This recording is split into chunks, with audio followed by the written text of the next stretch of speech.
Alors les amis parieurs, bienvenue sur ma chaîne. On fait comme d'habitude un petit retour en arrière. C'était ce mardi, c'était à Pau, c'était un quintet d'obstacles. Ma sélection en 5 s'est bien tenue puisque j'avais le premier, le deuxième, le quatrième, le cinquième. Mais surtout, mon coup de cœur a terminé second à 8 contre 1, donc il a été battu à la fin, c'est dommage, mais c'est le cheval que j'avais mis dans mon challenge qui se porte très bien. On voit ça en fin de vidéo les amis, on étudie de suite le quintet de Vincennes.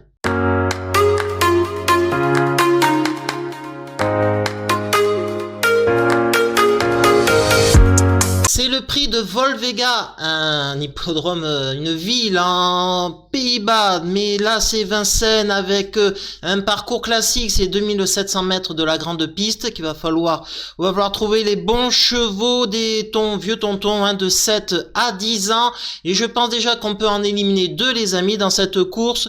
Le 11 Fokker de Bailly, le Bourgoin, je le pense surclassé dans un tel lot, et le 13 Fakir de Gèvres, il fait plus grand chose lui aussi, donc 2 déjà à éliminer, il en reste plus que 12 et il va falloir faire le tri et c'est ce que je vais faire maintenant.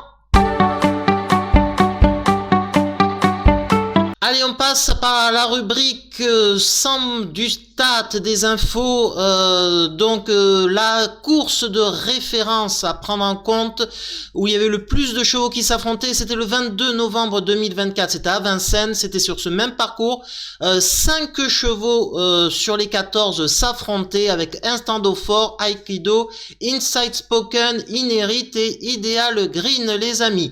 Donc ça c'est une première chose. Ensuite au niveau statistique, qu'est-ce qu'on peut dire? Le 2 idéal de Rivray, quand Jean-Michel Bazir l'a drivé, il a drivé qu'une seule fois, ça a fait mouche puisqu'il a gagné. Donc 1 sur 1 avec JMB.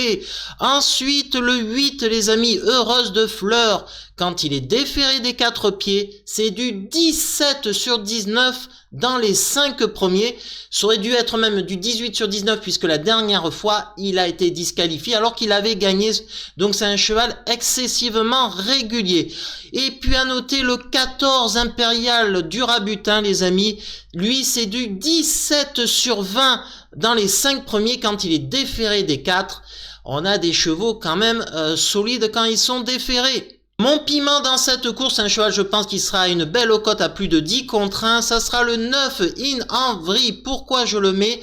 Tout simplement c'est un cheval qui depuis qu'il est déféré des 4, il est très régulier, premier, troisième, deuxième, troisième, quatrième, troisième, 11e, une fausse note, 4e, 2e, 7e, une fausse note. La première fausse note, la 11e place, son entraîneur avait signalé comme quoi Mathieu Motti avait fait trop fort en début de parcours, c'est pour ça. Et sa dernière 7e place, le parcours, c'est pas le parcours, c'est que l'adversité était très très forte. Là il retrouve Pierre Vercruis avec qui il avait gagné lors de la dernière tentative le 30 avril 2024 avec un bon parcours caché. Je pense que c'est un cheval, comme c'est un piment, il peut être à plus de 10 contre 1. C'est un lot où il n'y a pas de grandissime favori qui va être très ouvert. Donc je me dis, allez, je tente la cote avec ce numéro 9 Inandvry, mon piment. Mon chocolat, ça sera le 6 Inside Spoken, c'est lui qui réunit quand même tous les critères pour faire l'arrivée, être dans les 5. Un chocolat parce que la dernière fois c'était très très bien déjà avec Eric Raffin. Il avait battu devant Oscar Van Alberg et Freedom. 2 chevaux les amis, c'est 2 chevaux qui ont répété. J'aurais dû d'ailleurs mettre ça dans bon à savoir. Et oui, ces 2 chevaux ont répété puisqu'ils ont fait premier et ensuite deuxième, je crois, de souvenir. Donc méfiance. Et puis si Eric Raffin l'a choisi parce qu'il a le choix des montes, c'est que c'est un bon chocolat les amis. Et mon tuyau, ça sera le numéro 2, idéal de Rivray. Le 8 janvier dernier à Angers, il a fini 16e, très mauvais avec Eric Raffin. Mais son entraîneur Kevin Aito Caldi avait signalé avant la course qu'il mettait un émoticône orange et non vert parce que il préparait la course. Il le voyait pas gagner, il le voyait faire qu'une petite place. Il préparait la course pour une course à Vincennes. Et c'est celle-ci, c'est la course préparée, la course visée. Elle est là. Donc c'est pour ça que c'est mon tuyau et que je le mets très haut dans ma sélection. Alors, j'ai déjà le 9, les amis, le 6, le 2, et je vais continuer avec le numéro 14, Impérial du Rabutin. Je vous ai dit dans la rubrique bon à savoir, comme quoi c'est un cheval très très régulier. Il est excellemment engagé au gain, au plafond des gains, hein, puisqu'il a 180 845 et la limite c'est 181 000, donc un excellent engagement. Donc Franck Ouvry va tout faire pour le faire arriver. On peut lui faire confiance. Et ensuite en 5e position, ça sera le 12, Instant d'Eau-Fort. Le cheval vient de gagner, reste sur une victoire avec David Thomas justement, qui retrouve très bien engagé lui aussi en gain. Donc c'est un choix indéniable dans une sélection réduite. Donc 9, 6, 2, 14 et 12 les amis. Allez, on passe à mon challenge.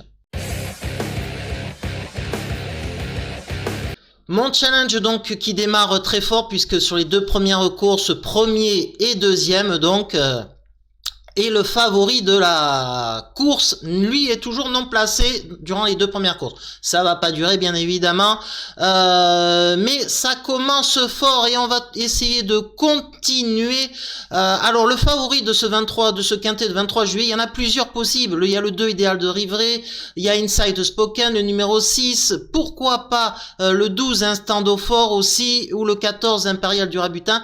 Alors c'est compliqué à savoir qui va être le favori de ces 4, je ne sais pas, parmi la presse c'est très dispatché. Alors c'est pour ça que je vais mettre, je sais que lui va pas être premier favori, je mets le 9 In Envry les amis, c'est lui le cheval de mon challenge et je compte sur lui pour battre le favori des parieurs qu'on saura que demain ce jeudi 23 janvier. Donc allez les amis, voilà, vous savez tout.